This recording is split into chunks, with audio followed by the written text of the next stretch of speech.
This presentation I developed is to help you understand the importance of playgroups and how they play a significant role in supporting families and overall outcomes for children. This information will focus on characteristic 2, the quality practice framework for school-based playgroups. First, I would like to start with the acknowledgement of country. I'd like to begin by acknowledging the traditional owners of the land on which we meet today. We pay our respects to the elders, past, present, and emerging, as they are the holders of the memories, the traditions, the culture, and the spiritual well-being of the Aboriginal and Torres Strait Islander peoples across the nation. In spirit of reconciliation, partnership, and mutual respect, we will continue to work together with the Aboriginal and Torres Strait Islander peoples to shape the well-being of families and children, which responds to the needs and aspirations of the community.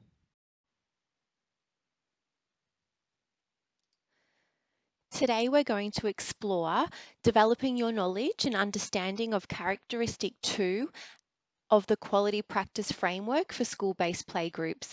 Developing your knowledge and understanding of the focus areas of development. For example, there's the risk assessment of physical environment at the place where the playgroup is being conducted. The next one is availability of the first aid kit at the place where the playgroup is being conducted. Access to an adult with first aid qualification at the place where the playgroup is being conducted. Promotion of information about children's health and well-being with families and community.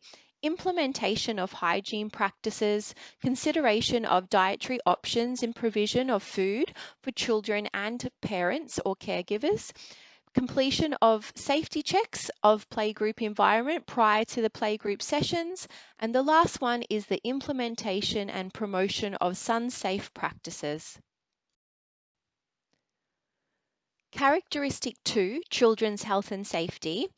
The characteristic focuses on learning about healthy lifestyles, including nutrition, personal hygiene such as dental hygiene, hand washing, and healthy food snacks. It looks at physical fitness, emotions, and social relationships that is integral to children's well-being and self-confidence. The characteristic 2 really looks at ensuring that the playgroup premises, the furniture and equipment, safety aspects have been considered, documented and implemented. It looks at risk assessments and how they have been completed and documented with consistent and regular monitoring, and responsive adaptations made as needed to ensure the health and safety of children and families attending the playgroup. Okay, now we're going to have a look and pull apart the framework a little bit more. So as you can see, characteristic 2, children's health and safety, you can see on the left-hand side column, that's quality practice domain. So that's just indicating what characteristic we're going to be focusing on. Then the next column is that focus area of development. And then up the top, there's the level of quality. So as you can see, there's not considered quality, considering quality, developing quality, and then embedding quality. So that embedding quality is high quality. That's where we're all aiming to be achieved. And so the first one is 2.1, which is the risk assessment of the physical environment at the place where the playgroup is being conducted.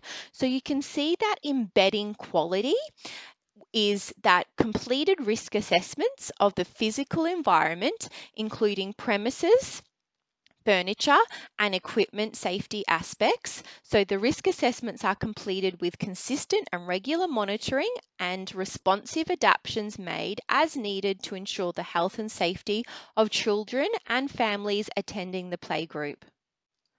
So if I was to come into your playgroup and look at that embedding quality, what might I see? So obviously I would have physical documentation that risk assessments are being completed by the playgroup to minimize that potential risk of hazards.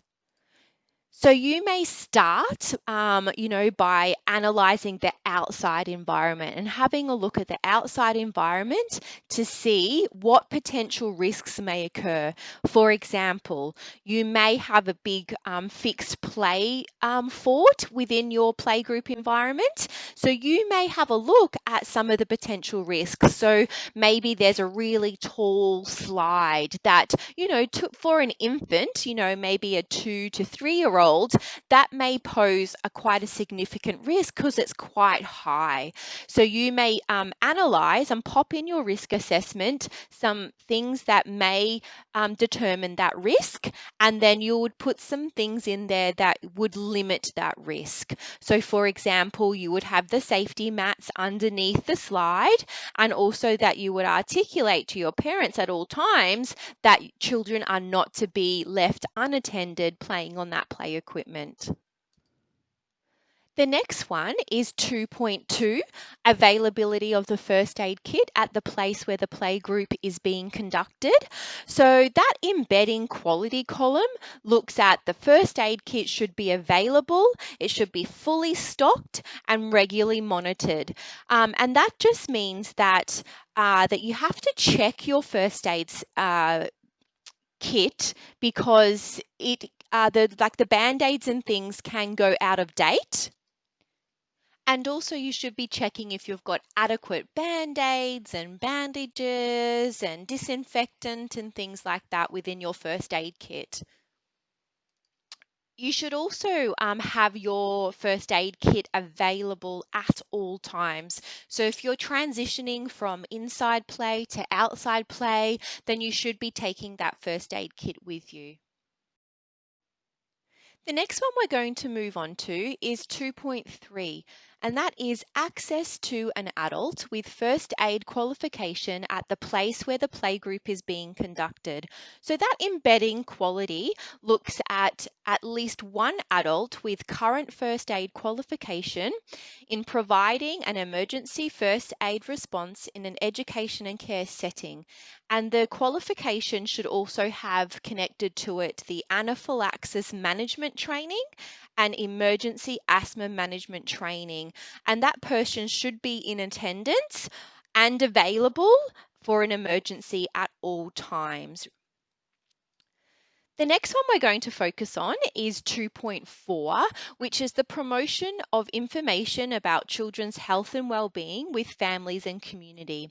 And that embedding section looks at regularly promotes information about children's health and well-being, including physical activity with families and community. For example, guest speakers would attend your playgroup.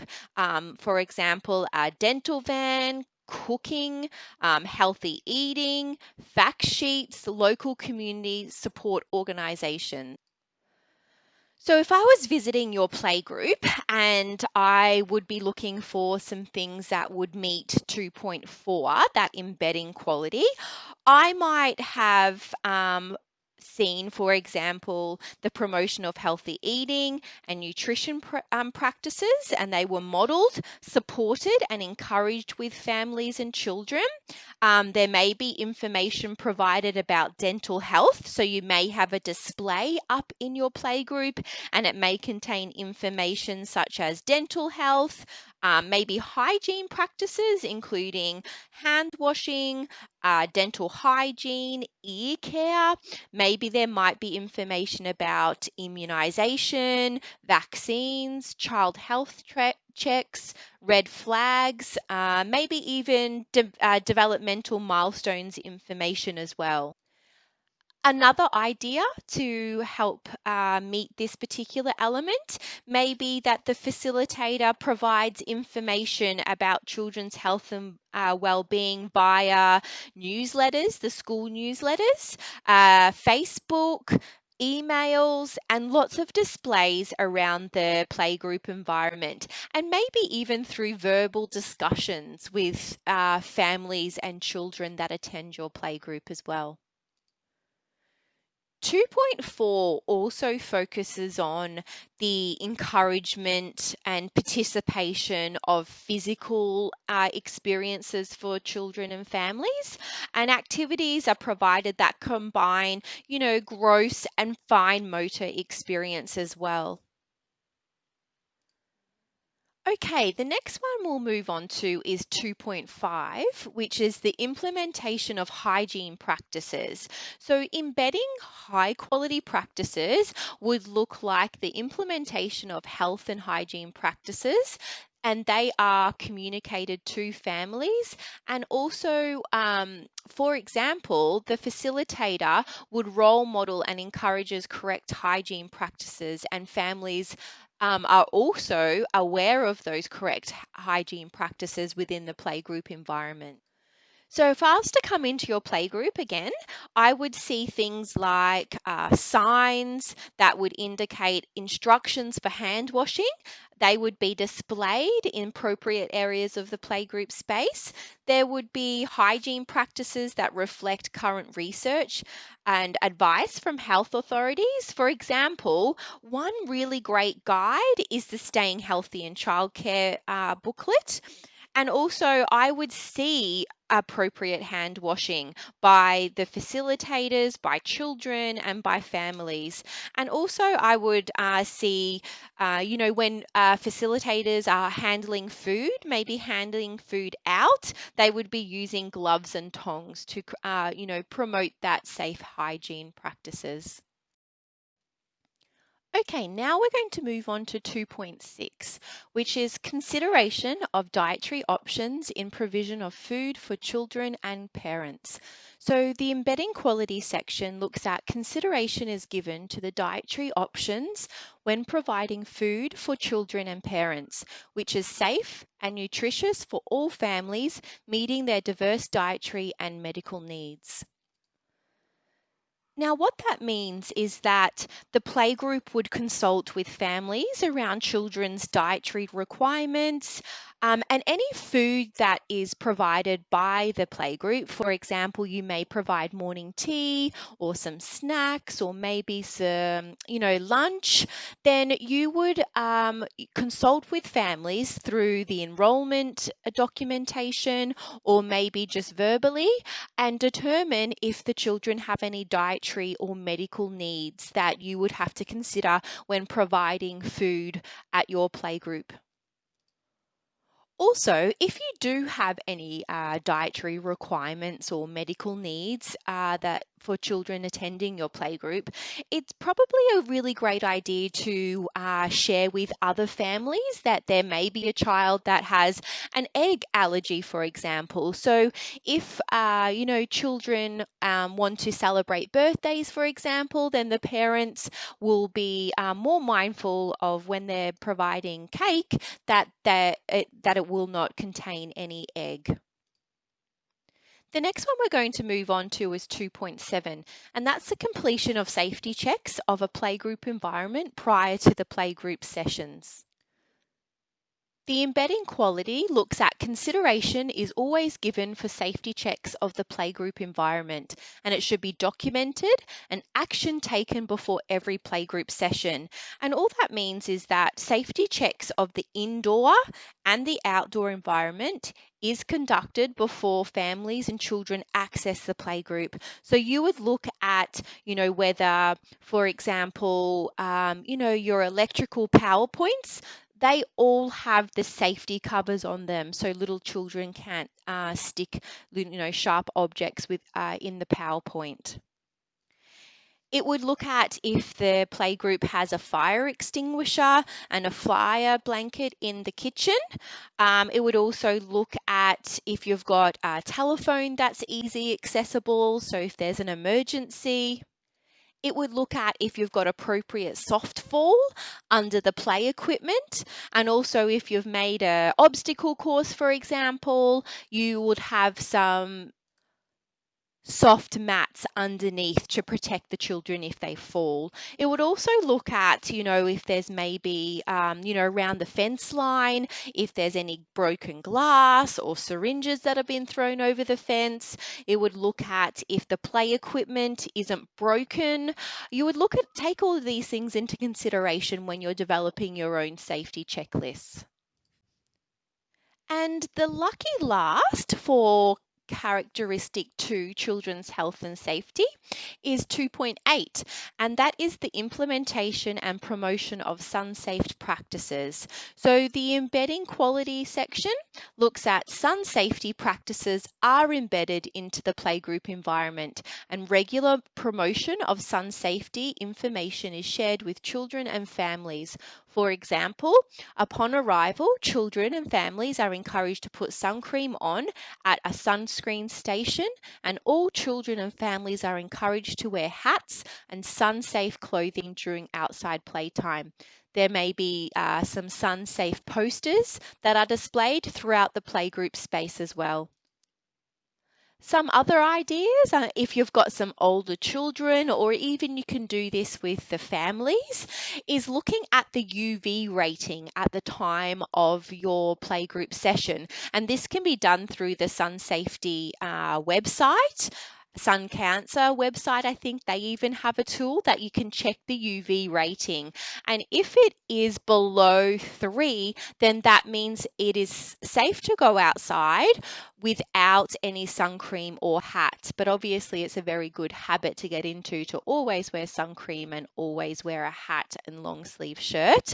And then if it is the UV rating is between 3 or higher, then of course we definitely have to promote having a hat, sun cream, long sleeve shirt, or at least a shirt that covers our shoulders, and also the promotion of drinking lots of water as well.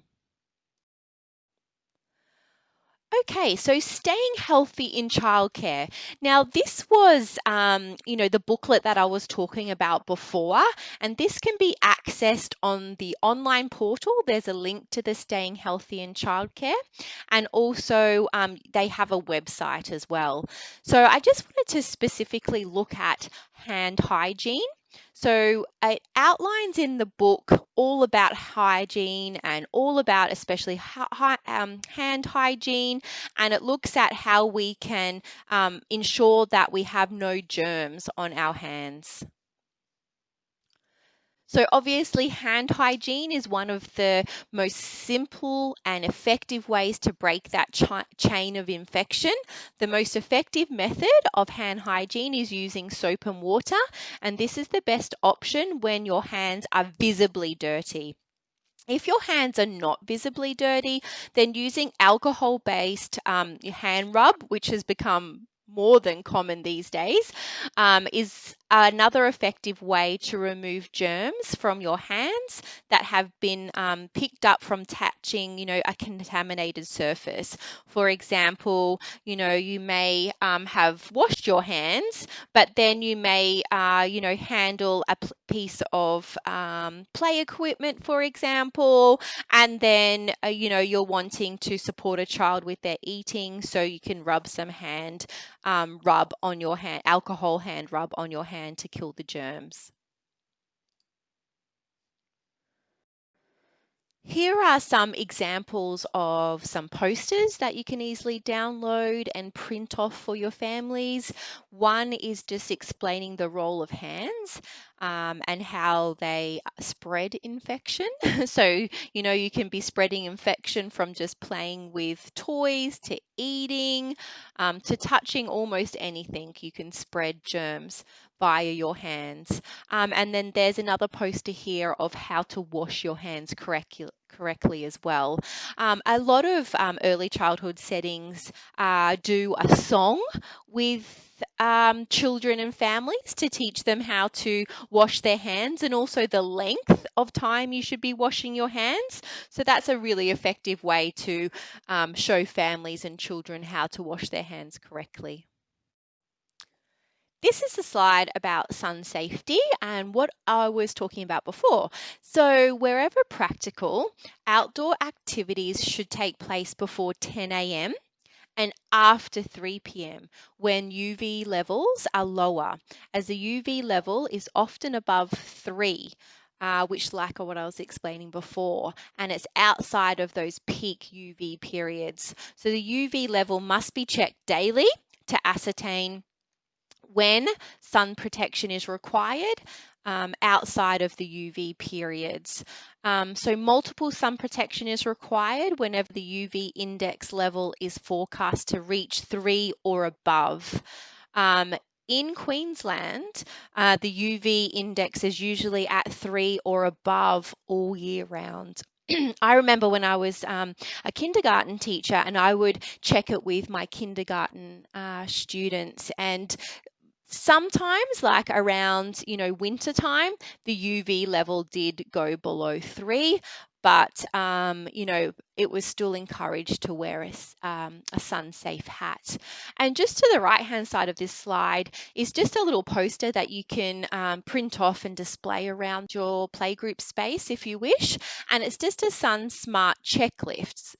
So it looks at hats, shirts, shorts or skirts, shoes. For example, they should be closed-in shoes, sunglasses, sunscreen, and the type of fabric that you would wear. So the promotion of sun safety. So one is seek shade. So wherever possible, set up your play equipment in the shade. For example, most sand pits now have shade over them so that children can be protected when they're playing outside. Number 2, you should slip on sun protective clothing. So like I was saying earlier, making sure that children aren't wearing skinny singlets, that they have some of their arms covered, like a t-shirt or even a really loose woven fabric long sleeve shirt would be highly encouraged. Number 3 is slap on that hat. So there should be wide brimmed, bucket style hat to protect their neck, ears, and face. And then also number 4 would be slap on the sunscreen. So at least SPF 30 or higher is recommended. Water resistant is ideal because, as we know, it gets very sweaty outside. And also if you're having water play with the children, that you don't want the sun cream to be rubbing off in the water. Also, we should be applying our sun cream at least 20 minutes before going outside. So it's a great way to sort of get into a good routine that when children and families arrive at your playgroup, that one of the first things that they should be doing together is applying sunscreen. So then when you do transition outside, that sunscreen has been on for approximately probably 20 minutes. And there's just a little note down the bottom that's saying, to develop those independent skills ready for school, children from about 3 years of age should be given opportunities to apply their own sunscreen, obviously under the supervision of their parent or caregiver, and supervise that process. But to really encourage that, they're making sure that they get on top of their ears, behind their neck, on their nose, everywhere that sun cream is needed to be applied. And also we should be checking the use by date, most importantly, of the sun cream and making sure that it is in date and not out of date. Okay, so that was just a really quick overview of characteristic 2.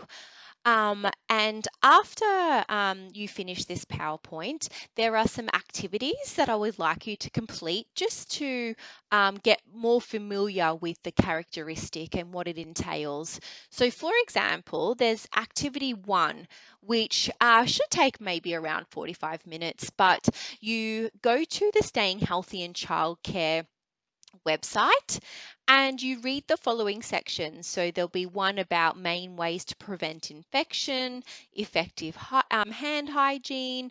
There's some additional strategies, how to clean equipment, when to clean, and special considerations for cleaning. And then I would like you to answer the following questions. So explain the role of hands in the spread of infection. Explain why it is important to dry your hands after washing. And lucky last is document the steps for effective routine cleaning. So that's just the first activity. And then activity two will be around 60 to 90 minutes. And that's just to read a document, and it's called Risk Assessment and Management. And all of this information is on the online platform for you. And then I would like you to complete the risk assessment. And there is a template there for you. And I would like you to complete one for your outdoor environment and your indoor environment, and take into consideration all the potential risks that may occur at your playgroup environment. Now, you can continue on to complete the activities for this module, and remember to access the next module for characteristic 3, which is physical environment. I would really like to thank you for listening to this presentation, and please don't hesitate to contact me if you have any questions at all. My number's just on the PowerPoint there, and I would like to leave you with this quote that I absolutely love. So our task is to help children communicate with the world using their potential, strengths and languages, and to overcome any obstacle presented by our culture. Thank you again.